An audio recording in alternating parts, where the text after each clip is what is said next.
Welcome back to Bumblebee. Hope you had a great weekend. It's about to get a little dark. Here are the top 10 scandalous events from the Middle Ages. Ye old medieval times, classic. Kicking off the list at number 10, black cats. Yeah, we'll start this dark list off a little slowly. We'll ease our way into the witch trials. You see a black cat cross in front of you, what's the first thing you think? Bad luck, bad omens, bad stuff? Does that cat belong to anyone? Maybe I should take it home and take care of it. Well, in 1232, Pope Gregory IX, he exposed a cult of witches in northern Germany. Yeah, he wrote an expose called Vox in Rama. He went in deep. He knew some of the ritual words used at these cult meetings. He knew everything, which, in my opinion, a little fishy, right? This guy knows a lot. Were you involved, my dude? What's going on? He exposed the happenings, including the involvement of one black cat. They would oddly kiss it and worship it. Now, at first, when reading about this, I was like, oh no, the cat, what's gonna happen? No, it's good. It was cat worship in this way, which is odd, but better historically. The Pope did afterwards send hunters out to eliminate any cat in sight, so it is pretty dark and scandalous. The level of cats in the mid-1200s was almost at an extinct level. Pretty horrible, right? If only we had all those cats later on in 1347 when, rats carrying the Black Death arrived. We definitely could have used a few cats, but witches. Number 9, flat earth. Okay, it's 2022. We can watch live footage right now from the International Space Station just whipping around us. We can fly to Australia in this day and age. We can have a window seat and watch the entire commute. But there's still a good amount of people today that believe that the earth is flat. How shocking is that? How scandalous indeed. The same guys who believed women were witches were also like, oh, of course the earth isn't flat. That's crazy. How conflicting is that historically? We think any time before Columbus, especially back in the Dark Ages, we have this general idea that they didn't know anything, specifically the scale of the planet or even the universe for that matter. We're still launching telescopes into space to record the edges of the galaxy. There's so much we don't know today, yet there's still flat earthers. Shocking enough, the Middle Ages didn't see many of those. In the 13th century, navigators were regarding the earth as a sphere, with 4 cardinal points as well. Even going back further, looking at ancient Roman days, in 77 AD, Pliny the Elder, the ancient philosopher, also agreed on the Earth's shape. It was common knowledge, dare I say, even in the Dark Ages. So if you know any flat earthers, send them this link, and then also send them a link of the ISS. I don't know. Number 8, red hair problems. Alright, if you're a redhead out there, I'm sorry about this one. I had to talk about it. History can be ugly sometimes, and more often than not, it doesn't make a lot of sense. Historically, urine has been used for the greater good. Teeth whitening, Roman laundry days, urine makes leather soft. We get it. The Spanish Inquisition brought with them the idea that red hair was a sign of witchcraft. Yeah, the sign of the devil himself. The manuscripts published at that time about redheads too didn't help. They were horrible. The Proverbs of Alfred warns against having a redhead as a friend. And then another manuscript, Secretum Secretorum, warns against using redheads as advisors. Yeah, not even a work friend. Sorry, Big Chud. 14th century manuscripts tell me that you're working for the devil, so now we can't talk to you, all because you have nice hair. Another manuscript from the 14th century believes that redheads are rarely faithful in both friendships and romantic relationships. Yeah, if you have a redhead partner, don't go through their phone, okay? Don't listen to the Spanish Inquisition, okay? Don't listen to the devil. They're not working for the devil, okay? They're just fine. They're redheads. Freckles as well. If you had freckles in the Middle Ages, good game. Number 7, Macbeth's curse. Every curse starts somewhere, okay? All you theater kids out there probably know about this one. I feel guilty talking about this. Here we go. There's a few things you can't say to an actor before a show, and oddly enough, good luck is one of them.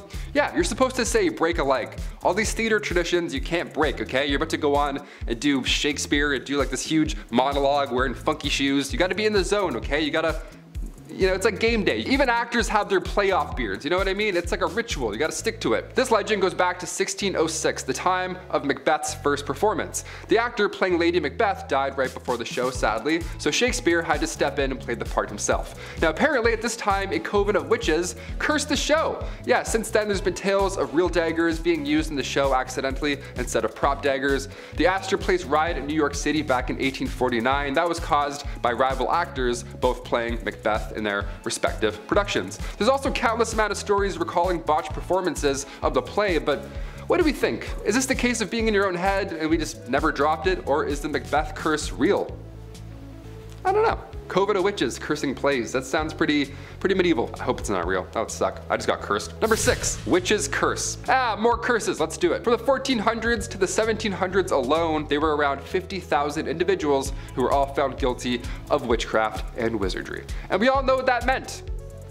But how many of those were actual witches? Like really, was this a real thing? Were any of them actually found guilty? Was any of them the Red Woman from Game of Thrones? Like, you know, did she do anything? We'll start with a woman named Mother Shipton. Mother Shipton, aka Ursula Southiel. She was a clairvoyant from the 16th century, England's greatest, if that. Her mother as well was a widely known witch, which is a little dark. But Ursula, she was good at her job. She was often compared to Nostradamus, so she was using her passed on abilities for the greater good. Again, greater good, the Middle Age greater good. She predicted the execution of Mary Queen of Scots, and she also predicted the internet. Yeah, in the 16th century, she predicted that thoughts around the world shall fly in the twinkling of an eye.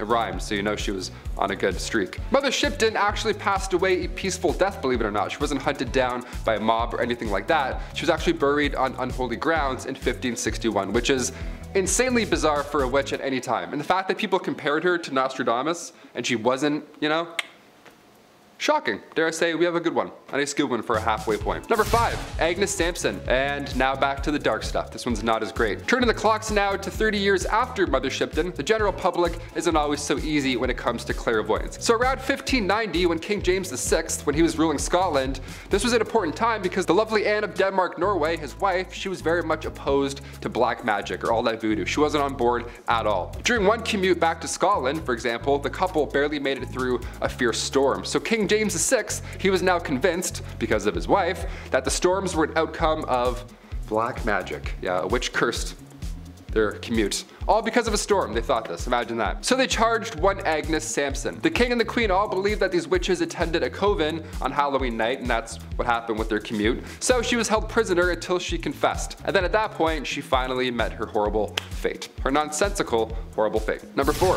Plague Bearer. Okay, if you think your job sucks, hear me out. The hot summer of July 1665. Okay, what do we do with all these poor souls who have been hit by said plague during the Dark Ages? You can't just hide them all in the catacombs this time, right? We can't just hide them in a random place. We don't have that. So a plague bearer is the person that you need. Church wardens would organize burials. This was a normal thing back in the 1600s, but when the plague hit, they had to change things up a bit. Now things were a little bit dangerous. If somebody had the plague, these guys would be responsible for transporting them far, far away and then burying them. Plague bearers, that's crazy. A church would then house these plagued souls far away from society. How grim is that? All because you got sick. But I mean, that's probably a good thing, all things considered, you know? If there's anything we learned the past couple years, it's like, oh yeah, things spread. Just a little bit, including misinformation. Haha. Number 3, medieval barbers. A barber from the Middle Ages. Yeah, that title alone gives me the chills. If I have a toothache, I'm telling no one. That appointment's gonna suck, okay? Cavity, toothache, maybe you accidentally bit a rock, chipped a tooth, whatever. They would only pull it. Worst case, best case, your teeth are getting pulled no matter what. Yeah, barbers were responsible for cutting hair, pulling teeth, and bloodletting. The classic 3-in-1 appointment. Get it all done in 40 minutes or less. There you go. Keep the change, good sir, and a thing of ale. There you go. Get drunk, pull my teeth. Middle Ages. Back in the 1500s, patients were walking in with an arrow sticking out of them, right? Instead of cutting the tip off and then pulling it the opposite way, the arrow remover would cut into the injury, open it more, which would suck, and then it would hold it open. And then the barber would come in and then pull it out in his own barber way. Whatever his qualifications were, it didn't really matter. He was a barber, he was also pulling arrows out of your back. So you would go in for a toothache and then you would leave with an amputated foot. You never know. Medieval barbers sucked all the time. Number 2, the ducking stool. This next one requires so much effort. I can't believe this was a real thing that real people did. The ducking stool was made to punish women involved in sexual activities. How dare they? How dare thou? Men were punished too, but if we know anything about history, it was mostly women who had to put up with all of this shit. There was the first standard ducking stool, so women would have to, you know, sit in this chair, strap themselves down while sitting outside their houses or, you know, whatever. They get carried down the street. Humiliation at its finest. That was the main key here, where you'd, you know, come out and go, shame, shame for 46 minutes and then go back inside. That was your day back in medieval times. They had sex. Can you believe that? It's disgusting. Let's take the day off work and embarrass them and make signs. The second version of the ducking stool was essentially the same thing, only it was then dunked into a river over and over again to cool her immoderate heat. Yeah, we gotta cool these witches down. Great. I wonder where all these people, like, did they not realize where they came from? This is the dumbest shit. At least that's what French writer Francois Maximilien Mission says. They should cool off all of those angry villagers instead. They should dip them in the river. They're the ones burning with rage because somebody over here is getting some and they're not. Number 1, Meowing Nuns. If I'm not going to talk about this one now, then I'm not sure when I'll get the chance to talk about it again. Back in the Middle Ages, a group of nuns were doing their, Coven nun thing, as so many people did apparently back in. And this was odd in the Middle Ages because these nuns would have meowing sessions. Yeah, they wouldn't curse individuals, they wouldn't curse any long sea voyages. No, they would just gather around and meow all at the same time. The French convent, large might I add, many of nuns here, they would spend hours meowing like in sync. They'd be like, meow. It would annoy nearby civilians so much that eventually soldiers had to come in and just beg them to stop. They're like, please stop meowing. I don't know why you're meowing, but please stop. For most of these cases, most likely not witchcraft. This one here with the meowing nuns, I don't know. I think that was actually, something was afoot. That was actually a curse. Either that or it's the greatest prank in history. Either way, we have to finish on a nice happier note, dare I say. Those are the top 10 scandalous events from the Middle Ages, and I'll see you next time on Bumblebee. See ya.